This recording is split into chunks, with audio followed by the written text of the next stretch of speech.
என் ஆஸ்தி என்ன செய்கிற பாதி ஏழைகளுக்கு கொடுக்கிற. ரெண்டாவது விஷயம், நான் ஒருவனிடத்தில் எதையாகிலும் எப்படி வாங்கினது உண்டானால், அநியாயமாய் வாங்கினது உண்டானால் நாளத்தனை என்ன பண்ணிடுறேன், திரும்ப செலுத்துகிறேன், திருமணம் கொடுத்துறேன்றாரு. அல்லேலூயா. இவர் செய்த வேலை என்ன? இவருடைய ஜாப் என்ன? வரி வசூலிப்பது. அரசாங்கத்தில் என்ன செய்தாரு? வரி வசூலிப்பது. அப்போ வரி வசூலிக்கிற அந்த வேலையில் அவருக்கு ஒருத்தர்கிட்ட அதிகமாக வாங்கியிருக்கலாம், ஒருத்தர்கிட்ட கம்மியாக வாங்கியிருக்கலாம், ஏதோ ஒன்று ஏற்றத்தாழ்வு நடந்திருக்கும் இல்லையா?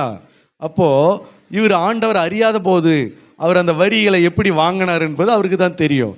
அப்போ அவர் சொல்கிறார், ஆண்டவரை கண்டபோது அவர் சொல்கிறாரு, ஆண்டவரே, நான் யாரிடத்திலும் அநியாயமாய் வாங்கினது உண்டானால், யாரிடத்திலாவது அநியாயமாக நான் வாங்கியிருந்தால் அது என்ன செஞ்சிடறேன், 4 மடங்கு நான் திரும்ப செலுத்துகிறேன். இவர் செய்த வேலை வரி வசூலிப்பது. ஒரு வேலை இன்றைக்கு நம்ம பார்க்க போகிற ஒரு தலைப்பு என்ன அப்படின்னா, அநியாயம் செய்யக்கூடாது. அல்லேலூயா.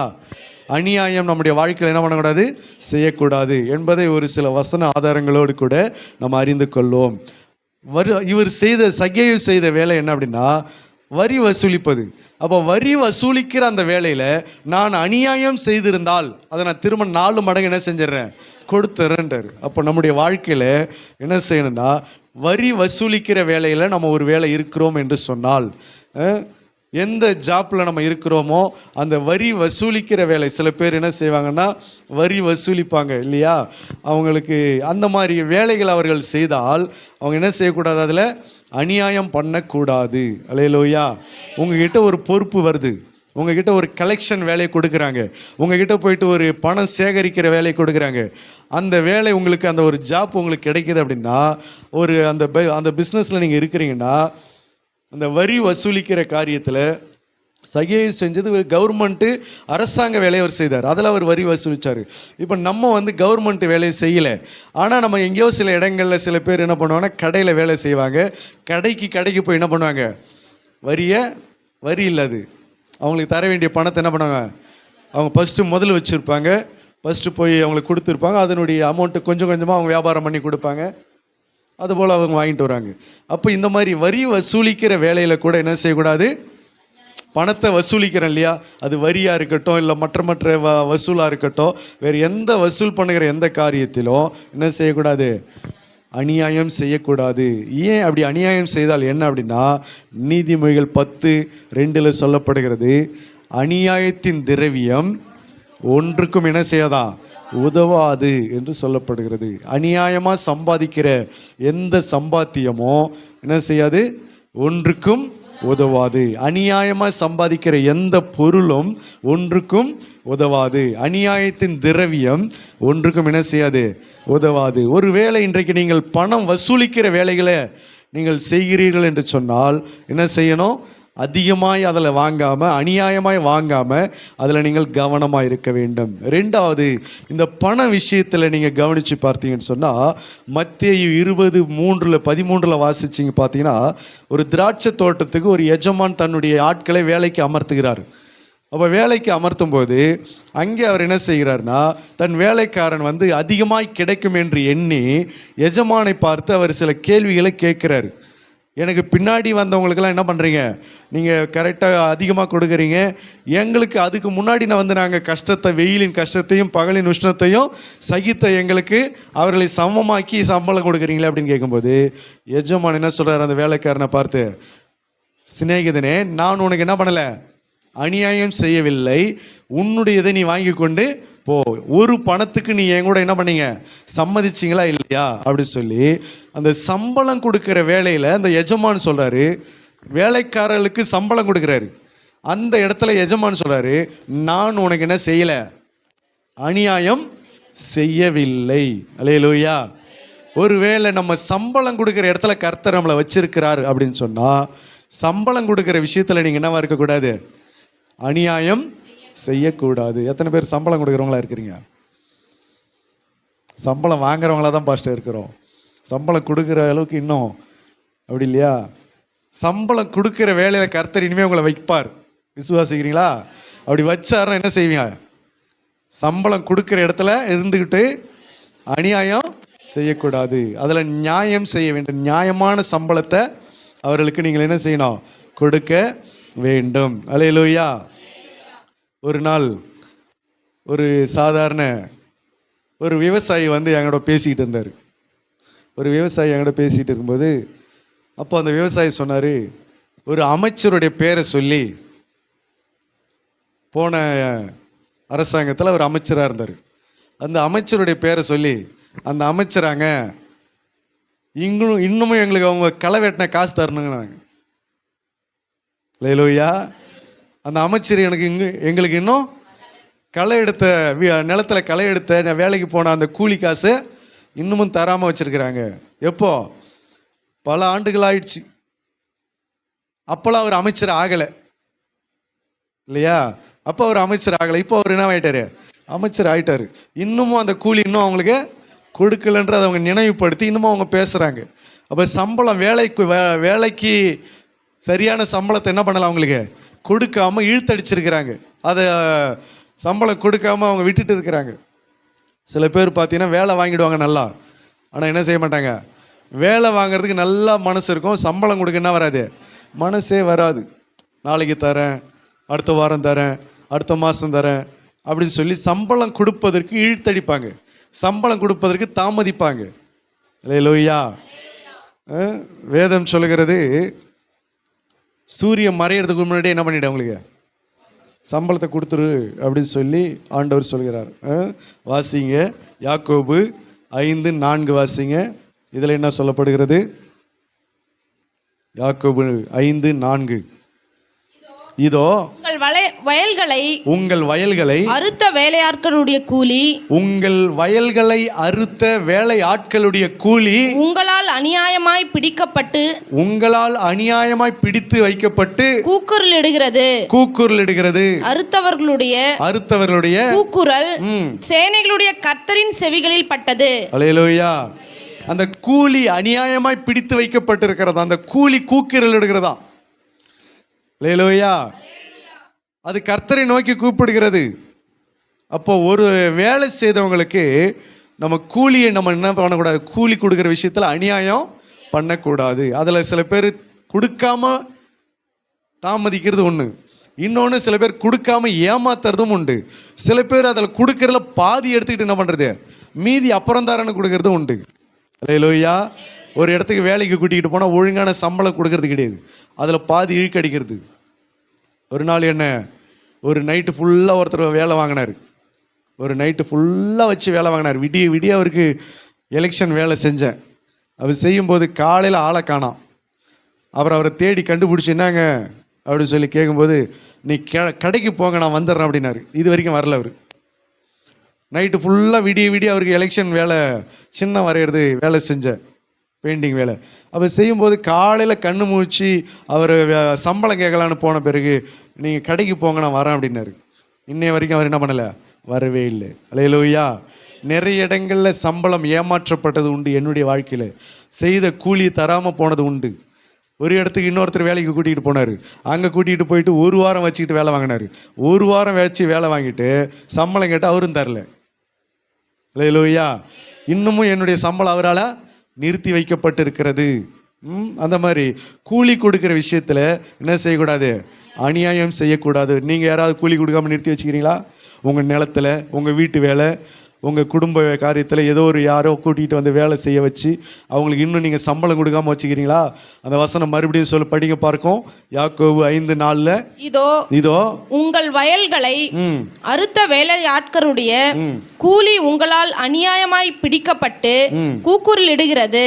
கூலி உங்களால் அநியாயமாய் பிடிக்கப்பட்டு அது என்ன செய்கிறதா? கூக்குரலிடுகிறதா. கூலி கூக்குரலிடுகிறது.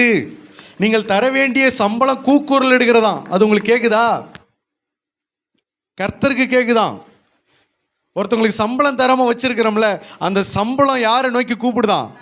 கர்த்தரை நோக்கி கூப்பிடுதான். கர்த்தருக்கு அது கேட்கிறது, கர்த்தரை கூப்பிடுகிறது. அல்லேலூயா. அது அநியாயமாய் பிடித்து வைக்கப்பட்ட கூலி, அது கர்த்தரை நோக்கி கூப்பிடுகிறது. சில பேர் நம்மளை கூலி கொடுக்க வேண்டியவங்க, யாருக்கு கொடுக்கணுமோ வேலை செஞ்சவங்க அவங்க விட்டுருவாங்க. இவங்க கேட்டு பார்த்தாலும் இவங்க என்ன செய்யலை, கொடுக்கல அப்படி சொல்லிட்டு விட்டுருவாங்க. ஆனால் அந்த கூலி கர்த்தரை நோக்கி கூப்பிடுகிறதாம், கூக்குரல் இடுகிறதாம். கர்த்தர் அதை கவனிக்கிறார். அநியாயமாய் பிடித்து வைக்கப்பட்ட கூலி உங்கள் கையில் என்ன செய்யக்கூடாது, இருக்கக்கூடாது. நாங்கள் என்ன பாவம் செஞ்சிட்டோம், நாங்கள் என்ன பெருசாக பாவம் செஞ்சிட்டோன்னு நிறைய பேர் கேட்குறாங்க இல்லையா. பாவத்தில் பல காரியங்கள் உண்டு. ஏதாவது ஒன்றுனா கொலை பண்ணாதான் பாவம், கொள்ளை அடித்தாதான் பாவம்னு நினைக்கிற மனுஷர்கள் மத்தியில் தான் இன்றைக்கி நம்ம வாழ்ந்து கொண்டு இருக்கிறோம். இன்றைக்கி பாவத்தை அறிக்கையிடுங்கன்னு சொன்னாலே இன்றைக்கி ஒன்றும் புரிய மாட்டேங்குது. என்னத்தாங்க பாவத்தை அறிக்கையிடுறதுன்னு வசனம் சொல்லுகிறது. கூலி யாருக்காவது நீங்கள் வீட்டு வேலை செய்தோ, உங்கள் தோட்டத்து வேலை செய்தோ, உங்கள் நிலத்தின் வேலை செய்தோ, யாருடைய வேலையாவது நீங்கள் செய்து அவங்களுக்கு நீங்கள் இன்னும் கூலி கொடுக்காமல் வச்சுருந்தீங்கன்னா அது அநியாயமான கூலி. அது உங்கள் வீட்டில் இருக்கிற வரைக்கும் உங்களுக்கு என்ன தான், அது பிரச்சனை தான். அல்லேலூயா. அதனால தான் சம்பளம் கொடுக்குற விஷயத்தில், கூலி கொடுக்குற விஷயத்தில் என்ன செய்யக்கூடாது, அநியாயம் செய்யக்கூடாது. வரி வசூலிக்கிற விஷயத்தில் என்ன செய்யக்கூடாது, அநியாயம் செய்யக்கூடாது. அடுத்தது பார்த்தீங்கன்னு சொன்னால் வாங்கிறது விற்கிறது. ஒரு பொருளை வாங்கிறது விற்கிறது, அது பொருளோ பணமோ நகையோ நிலமோ வீடோ வாசலோ வாகனமோ அது எந்த காரியமோ. அல்லேலூயா. அப்போ வாங்கி விற்கிற விஷயத்தில் என்ன செய்யக்கூடாது, அநியாயம் செய்யக்கூடாது. அல்லேலூயா. லேவியராகமம் 25:14 வாசிங்க.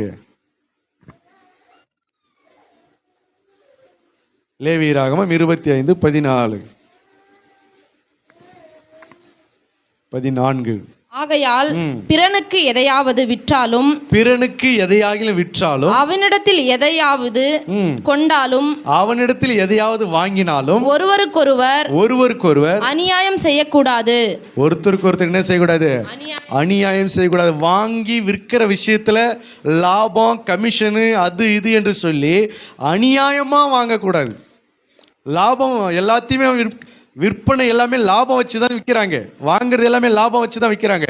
ஆனால் அந்த லாபத்துக்கு மேலே போச்சுன்னா என்ன ஆகும், அநியாயமாக போகக்கூடாது. ஒரு பொருளை 10 ரூபா பொருளை எவ்வளோ விற்கலாம், 15 ரூபாய்க்கு விற்கலான்னு வச்சிங்களேன். 12 ரூபா 15 ரூபா வச்சு விற்கலாம். 10 ரூபா பொருள் 50 ரூபா வச்சு விற்றா அது என்னது, இது அதுதான் அநியாயம். அல்லேலூயா. ஒரு நிலத்தை, ஒரு ஒரு வீட்டு மனையை ஒரு ஆளுகிட்ட எவ்வளோக்கு விற்றுருக்குறாங்க, 1 லட்ச ரூபாய்க்கு விற்றுருக்குறாங்க. 1 லட்ச ரூபாய்க்கு விற்றுருக்கு. எனக்கு அவர் இந்த வீட்டுக்காரங்க சொல்கிறாங்க, எனக்கு இந்த வீட்டை, அதாவது வீடு, அது வீட்டு மனை மட்டும் இல்லை, வீடு அதில் இருக்குது, இந்த வீட்டை எனக்கு ஒரு 1 லட்ச ரூபாய்க்கு விற்று கொடுங்க. நான் ஒரு தோராயணமாக சொல்கிறேன், சரியான கணக்கு எனக்கு தெரியல, தோராயணமாக சொல்கிறேன். 1 லட்ச ரூபாய்க்கு விற்று கொடுங்க அப்படின்னு சொல்கிறாங்க.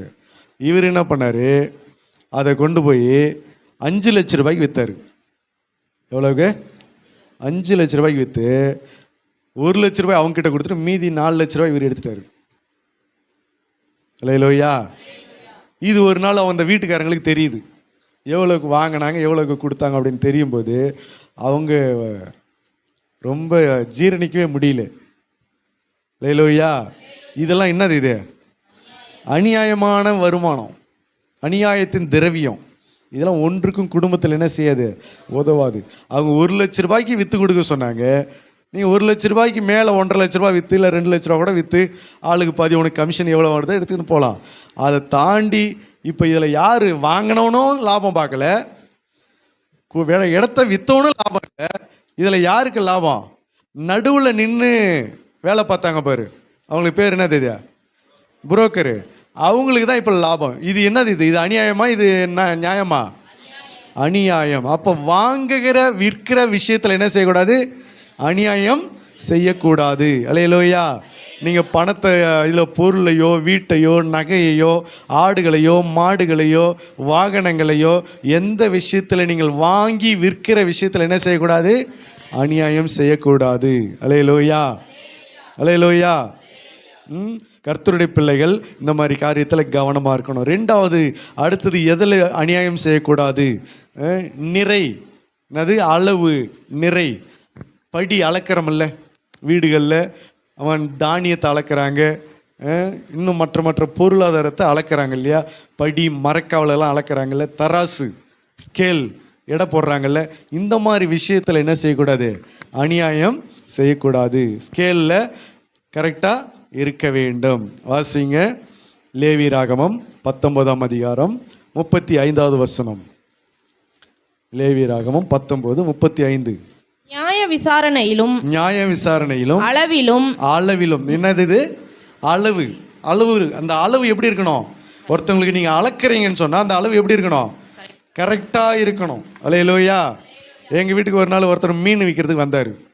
மீன் விற்க வந்தவர் என்ன பண்ணிட்டாருன்னா 1.5 கிலோ மீன் எடை போட்டு கொடுத்துட்டாரு. 1.5 கிலோ மீன் எடை போட்டு கொடுத்தவொடனே அதுக்கப்புறம் அது சந்தேகமாக இருந்துச்சு. 1.5 கிலோ மீன் மாதிரி தெரியல. அது திரும்ப நீங்கள் இது என்ன எடை கம்மியாக இருக்கிற மாதிரி இருக்குது, நீங்கள் என்ன அப்படின்னு சொன்ன பிறகு அதெல்லாம் கரெக்டாக தான் இருக்க வச்சிங்க அப்படின்னு சொல்லிட்டாரு. அதெல்லாம் சரியாக தான் இருக்க வச்சுன்னு போங்க அப்படின்ட்டாரு. கரெக்டாக தான் அளந்து போட்டுக்கிறேன்னு அவர் அவ்வளோ சீக்கிரத்தில் ஒத்துக்கலை. எங்களுக்கு சந்தேகம் தாங்கலை. மறுபடியும் அவரை பிடிச்சி இழுத்து அந்த தராசு தட்டை வாங்கி அதில் மீனை எடை போட்டு பார்த்தா 1 கிலோ தான் இருக்குது. ஆனால் அவர் எங்களுக்கு அளந்து கொடுத்தது எவ்வளோ? 1.5 கிலோன்னு காசு வாங்கிட்டாரு. அல்லேலூயா. இந்த அளவில் என்ன செய்யக்கூடாது? அநியாயம் செய்யக்கூடாது. இப்படியெல்லாம் வாழ்ந்தாதாங்க சம்பாதிக்க முடியும், இப்படியெல்லாம் அளந்தாதாங்க வருமானத்தை பார்க்க முடியுன்ற அந்த இருமாப்பான குணங்களை என்ன செய்யக்கூடாது? இருக்கக்கூடாது. அந்த அநியாயம் அது செய்யக்கூடாது. அந்த அளவில் நீங்கள் அநியாயம் செய்யக்கூடாது. யாருக்காவது நீங்கள் எதையாவது அளந்து கொடுத்துருக்கிறீங்களா? எதையாவது ஸ்கேல் போட்டு எடை போட்டு கொடுத்துருக்கீங்களா? வெங்காயமோ தக்காளியோ வீட்டில் உள்ள நெல்லோ கம்போ மற்ற தானிய வகைகளோ எதையாவது நீங்கள் அளந்து கொடுக்குறீங்கன்னா அந்த அளவில் நீங்கள் என்ன செய்யுங்க? சரியாக கொடுங்க. அல்லேலூயா. அளவில் என்ன செய்யக்கூடாது? அநியாயம் பண்ண கூடாது. வாசிங்க மறுபடியும். நியாய விசாரணையிலும் அளவிலும் நிறையிலும் அளவு நிறை படியிலும் அநியாயம் செய்யாதிருப்பீர்களாக. அநியாயம் செய்யாதிருப்பீர்களாக. அல்லேலூயா. இந்த மாதிரி காரியம் நம்முடைய வாழ்க்கையில் இருக்கிறது என்ன செய்யணும்? கவனிக்கணும். எங்கேயாவது நம்ம யாருக்காவது எதையாவது அளந்து கொடுத்து அதில் நம்ம ஏதாவது அநியாயம் செஞ்சு வச்சுருக்கிறோமா? இந்த அநியாயம் இப்படியெல்லாம் சம்பாரித்து இதெல்லாம் செய்து சம்பாரித்தோம்னா வீட்டில் இருக்கிற நல்ல வருமானத்தை பூரா அது என்ன செஞ்சிடும்? எடுத்துகிட்டு போயிடும். நல்ல வருமானத்தை பூரா நீங்கள் நல்லா உழைச்சி சம்பாரிச்சிங்களே, நேர்மையாக சம்பாரிச்சிங்களே, அந்த வருமானத்தை ஃபுல்லாக அது காலி பண்ணி விட்டுருவோம். இதான் பிரச்சனை, இதான் அதுக்கு சிக்கல். நீங்கள் அதில் போய் அநியாயத்துக்கு கொஞ்சம் ஆசைப்பட்டீங்கன்னா வீட்டில் இருக்கிற நல்ல வருமானமெல்லாம் என்ன ஆகிடும்? போயிடும். அதையும் அநியாயத்தின் திரவியம் ஒன்றுக்கும் உதவாது. அப்போது இந்த அளவு விஷயத்தில் என்ன செய்யக்கூடாது? அநியாயம் செய்யக்கூடாது. அல்லேலூயா. அது மட்டுமல்ல, வாசிங்க நீதிமொழிகள் 28:8. அநியாய வட்டியினாலும் ஆதாயத்தினாலும் தன் ஆஸ்தியை பெருக பண்ணுகிறவன் தரித்திரர் பேரில் இறங்குகிறவனுக்கு அதை சேர்க்கிறான். அல்லேலூயா. அநியாய வட்டி. அடுத்தது எதில் அநியாயம் செய்யக்கூடாது? வட்டிக்கு விட்டு அநியாய வட்டி சம்பாதிக்க கூடாது. இன்னும் சொல்ல போனால் வேதத்தில் ஆண்டவர் அதிகமாக வலியுறுத்தி சொல்லக்கூடிய காரியம் வட்டிக்கே என்ன பண்ணாதீங்க, விடாதீங்கன்னு சொல்லுது. இதில் வேற அநியாய வட்டி விட்டா எப்படி இருக்கும்? அல்லேலூயா. அப்போ வட்டிக்கு விடுகிற அந்த விஷயத்தில் முதல்ல வட்டிக்கே விடாதீங்க. என்ன செய்யக்கூடாது? வட்டிக்கே விடக்கூடாது. கர்த்தருடைய பிள்ளைகள் வட்டிக்கு விடக்கூடாது. சில பேருக்கு வட்டி வாங்குறதுல ரொம்ப சந்தோஷம். வட்டி சம்பாரிச்சிகள் தான் அவங்களுக்கு 1000 கோடி வீட்டுக்கு வந்தாலும் அதில் அவங்க திருப்திப்பட மாட்டாங்க. அந்த வட்டிக்கு விட்டு சம்பாதிக்கிறது தான் என்ன வருது? அவங்களுக்கு பெரிய சந்தோஷமே. அப்போ தான் அவங்களுக்கு மன நிம்மதியாகவே இருக்கும். பரவாயில்ல, அந்த வட்டி பணத்தை வாங்கி கையில் பார்க்கணும். அப்போது அது ஒரு பக்கம் இருக்கட்டும். இதில் அநியாய வட்டி என்ன பண்ணக்கூடாது? வட்டியில் என்ன செய்யக்கூடாது? அநியாயம் செய்யக்கூடாது. வட்டி விஷயத்தில் அநியாயம் செய்யக்கூடாது. அநியாயமாக வட்டி மேலே வட்டி போட்டு வாங்கிறது, இப்படி எல்லாம் நிறைய வட்டிலாம் இருக்குது. என்னென்னமோ நிறைய வட்டிலாம் பேர் சொல்கிறாங்க இல்லையா? இந்த மாதிரி வட்டி விடுகிற விஷயத்தில் என்ன செய்யக்கூடாது? அநியாயம் செய்யக்கூடாது. வாசிங்க மறுபடியும். அநியாய வட்டினாலும் ஆதாயத்தினாலும். அநியாய வட்டி, அதுல வரக்கூடிய ஆதாயம் தன் ஆஸ்தியை பெருக பண்ணுகிறவன், அதனால தன் ஆஸ்தியை பெருக பண்ணுகிறவன் தரித்திரர் பேரில். யாருக்கு அது சேர்த்து வைக்கிறாங்களா? தரித்திரர் பேரில். யாரோ ஒரு தரித்திரர் அதை சாப்பிட்டு போயிடுவாங்களாம். யாரோ ஒருத்தவங்க அதை சாப்பிட்டு போயிடுவாங்க. இந்த மாதிரிலாம் நீ சேர்த்து அநியாய வட்டி விட்டு சம்பாரிச்சு நீ சேர்த்து வைக்கிறது, அது யாரோ ஒரு தரித்திரர் அதை சாப்பிட்டு போயிடணும். அல்லேலூயா. அது எப்படி, எந்த வழியில், எந்த மூலமாக, யார் மூலமாக எப்படி போகணும்னு தெரியாது. ஆனால் வசனம் சொல்லுது தரித்திரர் பெயருக்காக அதை சேர்த்து வைக்கிறாங்க அப்படின்னு சொல்லப்படுகிறது. அப்போ வட்டிக்கு விடுகிற விஷயத்தில், பண விஷயத்தில் என்ன செய்யக்கூடாது? அநியாயம் செய்யக்கூடாது. அடுத்தது எரேமியா 17:11 வாசிங்க. அநியாயமாக ஐஸ்வர்யத்தை சம்பாதிக்கக்கூடாது. ஐஸ்வர்யம் சம்பாதிக்கிற விஷயத்தில் என்ன செய்யக்கூடாது? அநியாயம் செய்யக்கூடாது. எரேமியா 17:11.